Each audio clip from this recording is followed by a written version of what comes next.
it going, everyone? YouTube Corey here, aka Crasher, back with a new video, and ladies and gentlemen, we are back with a type of video I haven't done on the channel in quite some time. You know what I'm saying? We are going to be talking about Smogon, and to be more specific, we are going to be talking about the brand new suspect test that has just been announced for Smogon OU, and they are suspect testing Pheromosa. Now, to give you guys a brief breakdown as to what Pheromosa is, it is an Ultra Beast, and my god, this Pokemon right here is fast as fuck and strong as fuck. However, on the other side of the spectrum, it is also frail as fuck. I mean, a simple gust would just simply knock it back into next Tuesday, you know what I'm saying?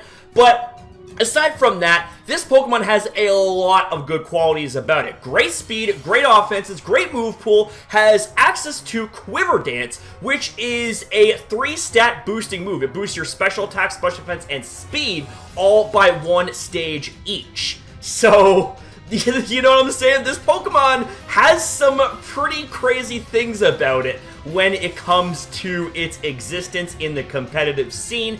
However, I want to take the opportunity to discuss this suspect test and see if whether or not this Pokemon is ban-worthy.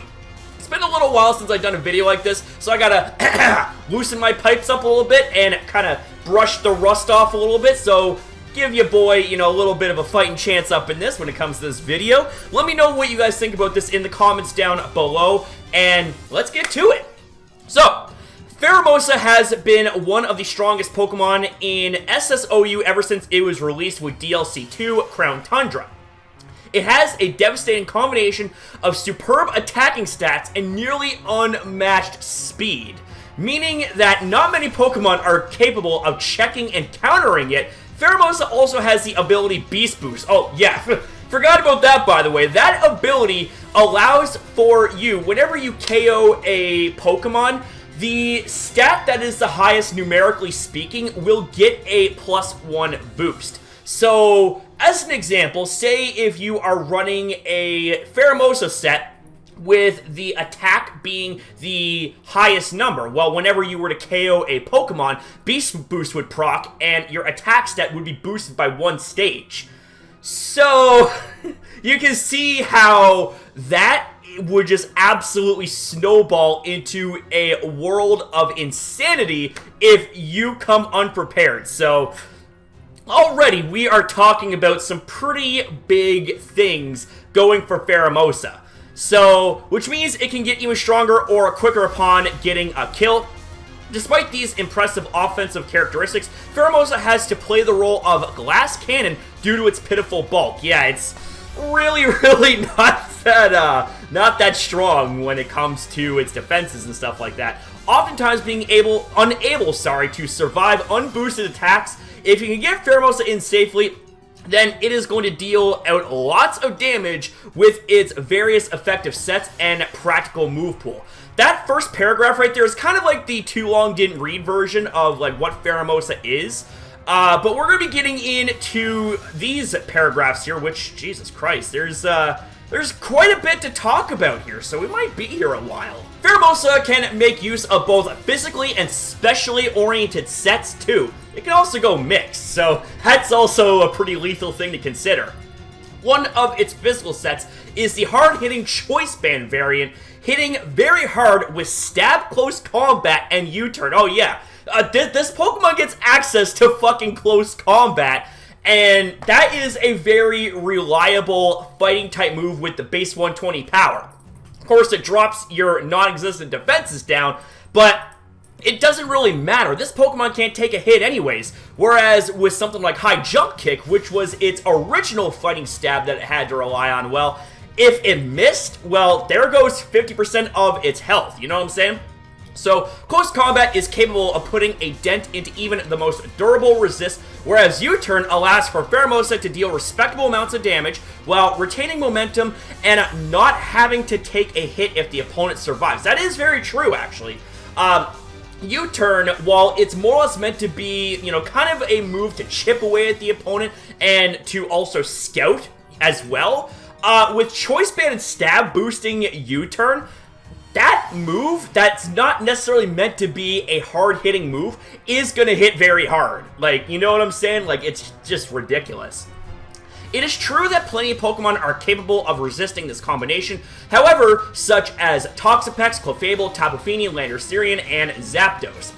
Pheromosa has coverage options to help cover specific Pokemon, such as Triple Axle for the aforementioned Flying types, and Poison Jab for the aforementioned Fairy types. Both of these moves find their way onto most Choice Band Pheromosa sets, with fringe options like Drill Run and Throat Chop, Jesus Christ, being viable but less common.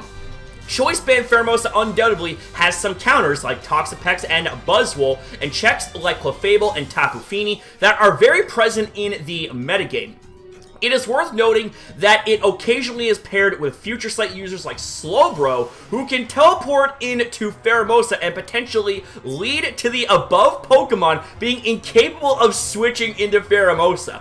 One must be particularly careful when playing around this scary combination, but it is true that Choice Band Pheromosa is reliant on support to break through these Pokemon that would otherwise handle it. And you know what? Yeah, that's the thing. It's like, despite how strong and how good Pheromosa is, it's not a standalone Pokemon. It does require some type of support from its teammates in order for it to really get it going, as we had seen and read right here.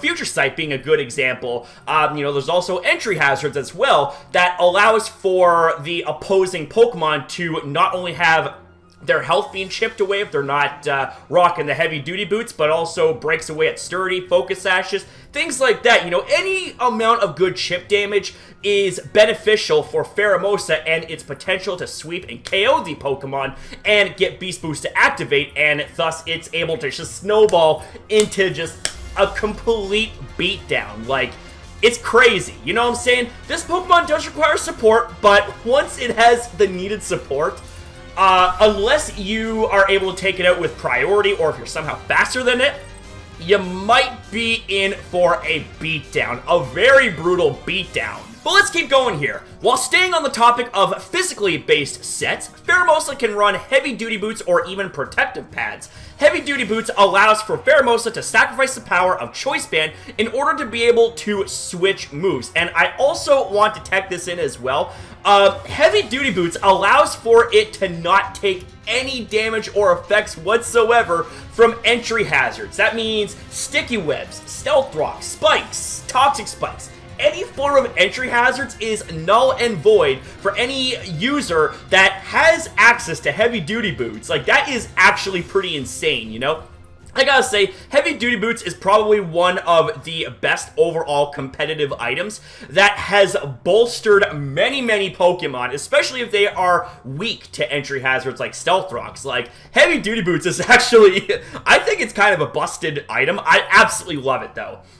This means it can take advantage of the ice coverage from Triple Axle or Ice Beam while still being able to click stab moves against Pokemon they are effective against. The same applies to the other potential coverage moves such as Poison Jab or Drill Run, hitting fairy types, like Clefable, and poison types like Toxapex respectively. Yeah, Toxapex you would think would be able to easily wall Pheromosa. Well, here's the thing, man. Allow me to reintroduce Drill Run, because Drill Run is a ground type move and Toxapex is weak to ground type moves.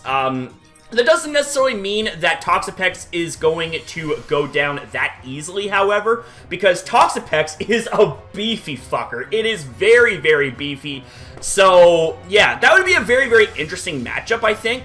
But yeah, Drill Run would, in fact, give Toxapex a run for its money. That is for damn sure. It does significantly less damage, oftentimes falling short of breaking through walls the Choice set would. But it is more capable of picking apart more offensive teams due to being able to switch coverage moves and hit the target. Very true. Heavy Duty Boots allows for Pheromosa to pivot in repeatedly if hazards are on the field, whereas Protective Pads allow for Pheromosa to avoid getting crippled by Rocky Helmet or specific punishing abilities. That is very true too, but I do have to say that in this particular situation, in my honest opinion, I have to say Heavy Duty Boots is probably like the best overall item for Pheromosa. Like, if you were to choose, you know, between heavy-duty boots or, you know, protective pads, or even, like, the choice bands and stuff like that, I would say that heavy-duty boots is probably the best for Pheromosa, honestly. Because with this line right here, heavy-duty boots allows for Pheromosa to pivot in repeatedly if hazards are on the field. Like, that is actually huge, especially if you have a reliance on U-turn, and, you know, if there's, like, going to be a lot of swapping out in that battle. This item, in combination with how good Pheromosa is just, it's ridiculous. It's actually ridiculous. Unfortunately, this Pheromosa will always fall short of breaking through walls like Toxapex, Moltres, and Buzzwole, while fairy types like Clefable and Tapu Fini can at least check it too. That is true. I mean, you do lose out on the precious power boost from Choice Band, but I don't know. It's really weird. You know, it's give and take in both scenarios. You can have Choice Band if you want to have that immediate raw power, just start beating the fuck out of your opponents that would otherwise check you, but you are going to be very vulnerable to entry hazards upon switching in. On the other side of the coin, when it comes to the heavy-duty boots, you don't have to worry about taking entry hazard damage upon switching in, but you do end up losing the power that would otherwise be granted from Choice Band. Oh, and also, when it comes to heavy-duty boots, you're not locked into one single move, unlike with the situation with Choice Band. So it really is kind of like a catch-22 with either one of those scenarios, but, you know, it's all about how you build the team around Pheromosa and, you know, like what is involved in the team, what sort of dynamics you have that is able to support one another. But let's keep going here. Pheromosa can also be a potent special attacker with great sweeping capabilities. One of the most powerful sets for Pheromosa is the Quiver Dance variant, which we touched a little bit on earlier in this video, which is able to make use of Life Orb boosted Stab, Focus Blast with Bolt Beam coverage of Ice Beam and Shockwave. Now, I do need to acknowledge this here real quick. Shockwave kind of feels like a bit of a, kind of like an move to me. Like, Shockwave, I guess, like, could be good for the likes of Tapu Fini and Toxapex, but it is, you know, a relatively weak move. Like, it's only base 60 power, it's Electro type. It doesn't miss, however, so, I mean, that might warrant some usage right there, but I don't know. I mean, I suppose with the combination of Quiver Dance, you know, boosting your special attack and all that stuff, and also just the amount of insane coverage that you get anyways from Focus Blast being fighting type coverage, as well as Ice and Electric type coverage, it might actually not be a bad move to use. You learn something new every day, I suppose. Focus Blast is able to make quick work of most Pokemon that do not resist it with a boost so long as it connects. That is true, because Focus Blast is quite notorious for missing. Some people even call it Focus Miss because of how poor its accuracy is. Ice Beam is a great complement to Focus Blast as it hits flying types like Zapdos, Landorus, and Tornadus T, and specific dragon types like Latios and Dragapult. Ice Beam is a must-have on a special Pheromosa set. It is an absolute must-have. And I also gotta say, Ice and Fighting coverage actually works very, very well with one another, because whatever Ice Beam can't deal super effective or even effective damage to, Focus Blast has a high chance of doing so. So as an example, if you run into like a Steel-type Pokemon, Ice Beam is not going to do that much, but Focus Blast is going to deal super effective damage, and if you're Pheromosa, most likely knock it out, right? So let's continue on here. Shockwave may seem like a bizarre choice due to its low base power, like I was kind of alluding to earlier, but it allows for Pheromosa to hit would-be counters such as Toxapex, Tapu Fini, and Moltres with a boosted super effective hit too. Yeah, that is very true, but you don't get Stab on Shockwave. But then again, you don't get Stab either on Ice Beam, so yeah. Let's keep going here. Bug Buzz is also a viable option, allowing you to make quicker work of Psychic types like Slowbro and Slowking, while minimalizing the reliance on Focus Blast, but it often takes a backseat to Shockwave. Overall, the Quiver Dance set is strong enough to muscle past most durable special walls in the metagame, but it is oftentimes at the mercy of Focus Blast accuracy and can struggle to break past Clefable or Aegislash without significant damage being done to them previously. And that's the thing, right? Is that Aegislash is like the one solid counter to this set right here. Like, aside from maybe Clefable and whatnot, but you gotta watch out for those Aegislashes running around, man. Ghost and Steel type, man, there is so much shit that Aegislash does end up resisting and whatnot. But yeah, even with that, you gotta be careful with Pheromosa. You gotta be very, very careful. It is challenging to conventionally revenge kill with a Quiver Dance up as well, but it is possible to not let Pheromosa get a free turn in Quiver Dance with aggressive play or take out a weakened Pheromosa with priority moves, even if they are resisted, as Pheromosa is quite fragile. Now, a little point to ponder here, actually.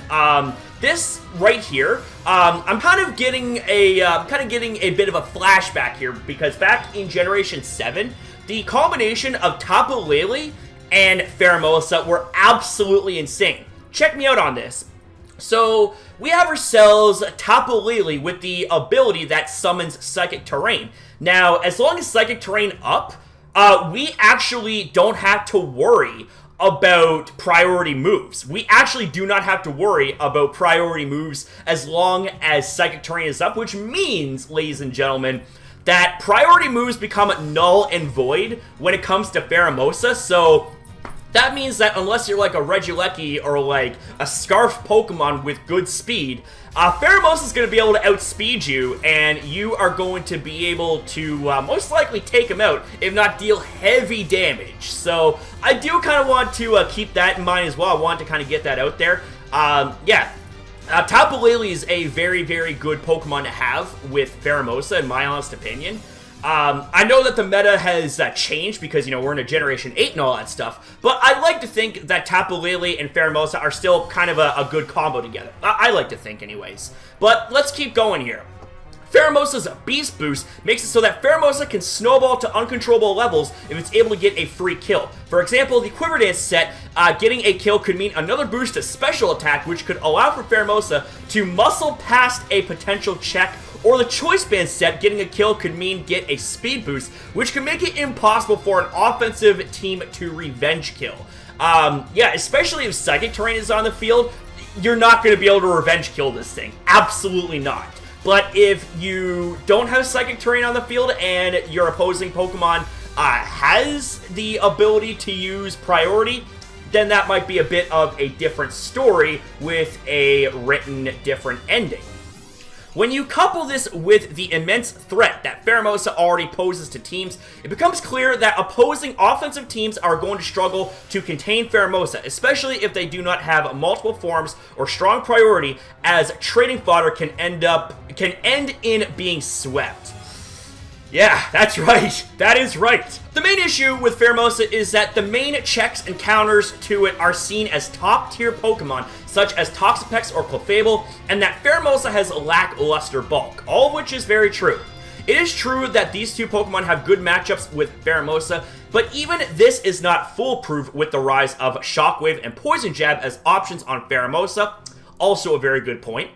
Of course, Pheromosa can only run one item and 4 moves. That's right. Let's also, you know, not get ahead of ourselves here. Pheromosa, just like every other Pokemon, can only hold one item and can only have access to 4 moves. You know what I'm saying? 4 move slot syndrome. So you got to be very, very particular when it comes to the set that you want to run for Pheromosa. And by extension of that, you got to be very particular when it comes to the team that you build around Pheromosa as well. In order for things to have the best chance of working out, you got to know what you're doing when it comes to team building and stuff like that, right? So it is limited to what it can muscle past. Beyond the aforementioned checks, Buzzwole is a blanket counter to physical Pheromosa. That is very, very true. Buzzwole is just a fucking beast, man. It is buff. I wonder how much that Pokemon could bench press, man. Jesus. Other fairy types like Tapu Fini are capable of checking Pheromosa if it is not already snowballing out of control. Just keep that in mind, snowballing out of control, because, you know, if this Pokemon didn't have any stat boosts, then you would be able to 1v1 Pheromosa with Tapu Fini, no problem at all. But if it accrued, say, like a couple of Beast Boosts in its offenses, in combination with potential boosts from Quiver Dance, then there might be some trouble. Then there might actually be some trouble. And less common options like Aegislash can also do very well against most Pheromosa. It can be argued that this is an insufficient amount of counterplay and that Pheromosa restricts team building because of this, but it is still worth noting that there is a group of viable Pokemon that can contain Pheromosa on a consistent basis. Of course, it is still worth noting that Pheromosa's paper-thin defenses can be exploited by most neutral attacks, so if it cannot OHKO things, then it could be a struggle. Now, all of that is very, very true. I like how they laid things out here. Like, you know, they're being like right down the middle and stuff like that. Like, you know what I'm saying? I kind of like this, actually. I kind of like what they're doing here. Now, let's finish up this last paragraph, and let's get to the verdict here of this topic. Overall, Pheromosa is a potent offensive force in the current metagame, but there is counterplay present in the metagame and some restrictions to what it can afford to do. It can be argued that Pheromosa imposes restrictions on how we construct teams and that its ability to snowball with Beast Boost makes it too much for the metagame to handle. However, some common options are able to minimize the impact Pheromosa has on the game. Pheromosa is a naturally strong and fast Pokemon with a move pool that allows for it to cover up most things it encounters, and an impressive assortment of viable sets, but it is still one of the most frail Pokemon in the metagame. Geez, you can say that again, thus making its support reliant. Due to the points outlined above, the OU Council has deemed Pheromosa worthy of a suspect test. Now, I'm not going to go over the suspect test information because I don't feel that's really important when it comes to the overall discussion. So I'll leave a link to this in the description box down below if this type of thing interests you and you want to go for the suspect test. I might go for it, I might not. I don't know. I mean, I've kind of been out of the loop when it comes to the competitive scene. I've kind of been a casual player, if you know what I mean. But, you know what I'm saying? At the same time, the competitive scene does get my juices flowing from time to time. And I really, really do enjoy good competitive battles. I've kind of narrated a few of them on this channel. So I hope you guys have been enjoying that too. But overall, when it comes to my opinions on whether or not Pheromosa should be banned or not banned, wow. If I'm going to be honest with you, I mean, I'm kind of tilting towards not ban. But you know, at the same time, I'm not going to hold my breath at, like, either way because, you know, given the fact that Pheromosa does have a lot of craziness going for it, and does have some really good notable buffs that was introduced in Sword and Shield, I wouldn't be surprised if this thing did get banned. I mean, it got crazy banned, like completely ratioed when it got banned last gen. You know what I mean? So it wouldn't be too much of a surprise if we got to see it banned here again, but, you know, never say never. I personally don't think it should be banned, because despite what it has going for it, there are ways to work around it. Plus, you know what, it's like, I'm kind of one of those guys that, like, I don't want things to exactly be banned unless it's, like, crazy, stupidly broken or something, because I do like the chaotic feel that that the metagame has. Like, say if we have Pokemon that are busted, or, you know, things that you know, really make the game, you know, kind of interesting, you know, that's just my opinion. That's just my opinion, you know, like, the same can be said for, like, Dynamax and Gigantamax. I love the amount of craziness that that feature brought into the competitive scene. Unfortunately, last year, probably around this time actually, it did end up getting banned. And I understood why. So, I don't know. What do you guys think? What do you guys think about Pheromosa? Should it be banned? Should it not be banned? Let me know in the comments down below your reasons as to why it should be banned or why it shouldn't be. And thank you guys very much for watching. If you guys did enjoy the video, leave a like and subscribe, and I might do more of these type of videos if this is something that tickles your fancy. So thank you guys for watching. Have yourself a damn good one, guys, and as always, your boy will see you guys in the next video.